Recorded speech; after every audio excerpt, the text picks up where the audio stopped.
Hey everyone, it's Bennett Forrest, your fantasy football commissioner, with the Week 6 ForrestLand MishMash Fantasy Football Weekly Recap.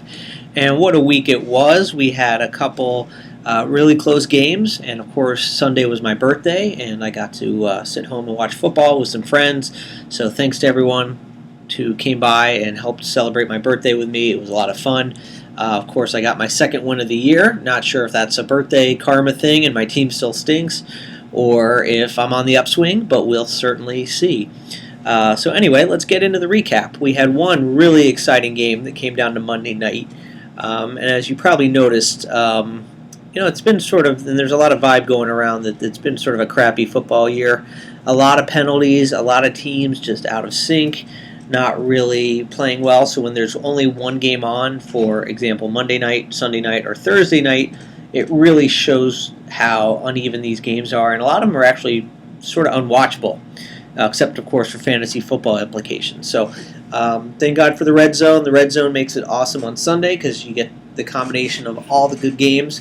So even if there's a bunch of crappy games, you still get to see all the good plays. So, but Monday night is really what it came down to, and this is one of the best, depending on how you look at it, one of the best comebacks you'll see in fantasy football. So if you see, it turned out to be not so close. It was an 11-point game.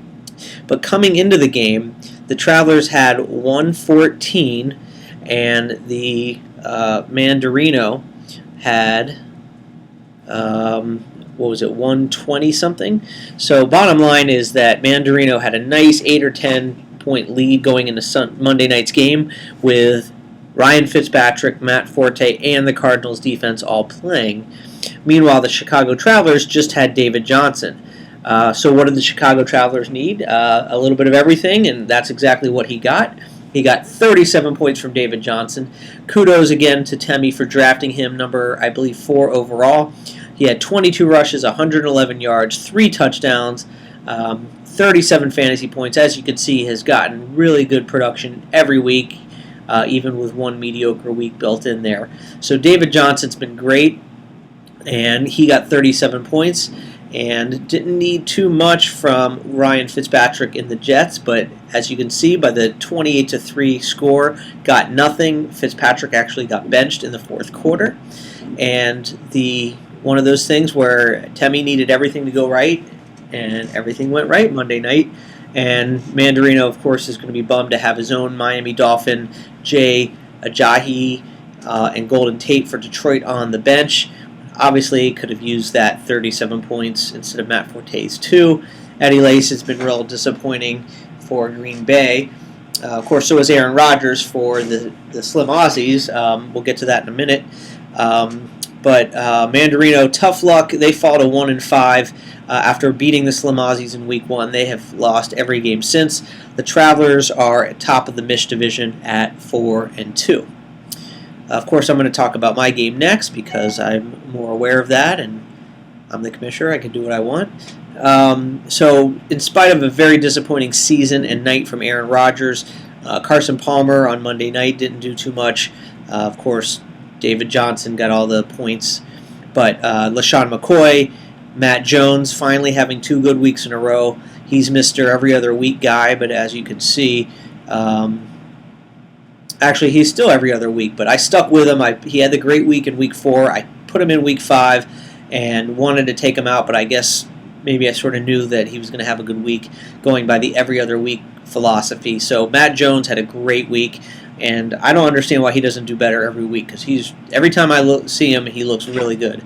So 146 points for the Slim Aussies. They're happy.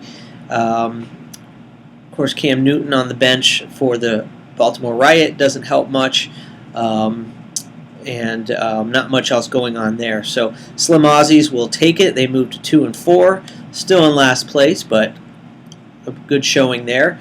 We had the top score for the week. Injury risk moves to 5-1, and we'll look a couple minutes at the standings. But the standings are reflecting the teams that are scoring the most points are winning the most games, pretty much across the board.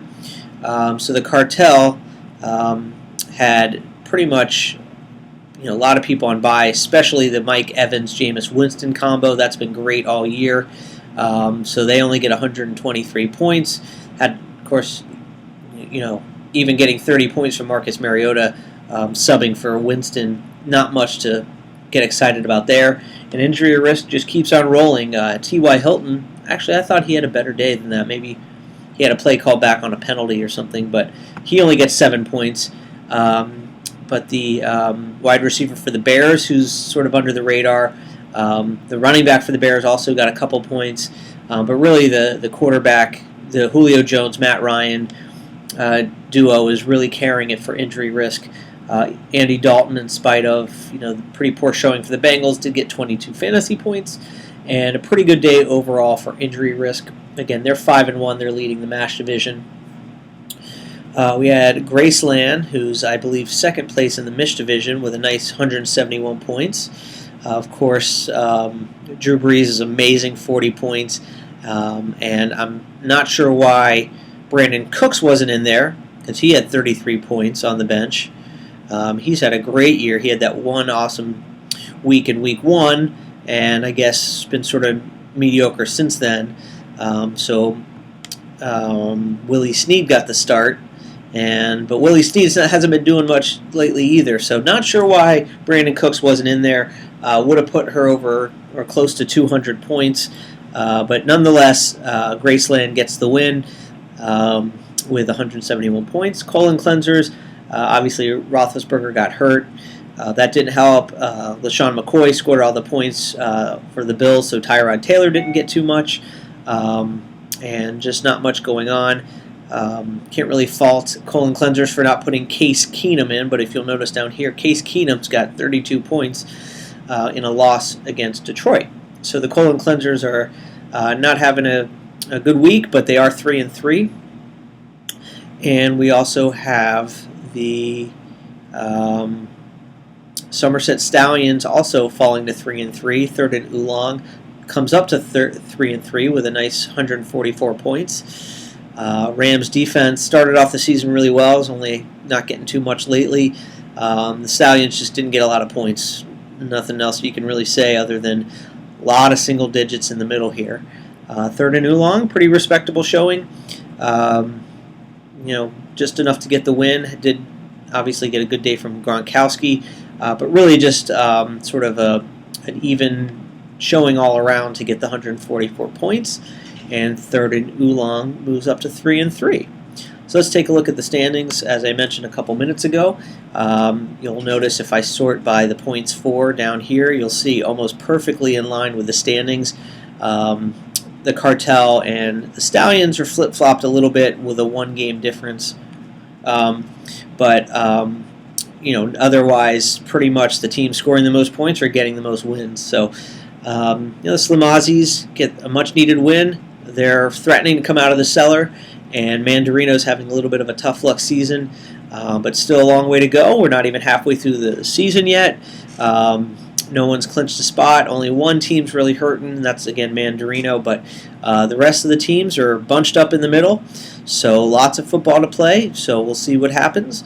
Obviously, get your lineups in. Keep an eye on the injury report, the waiver wire, and make sure you get your starters in and take your guys out for buys. So thanks for listening, and as always, have a great week.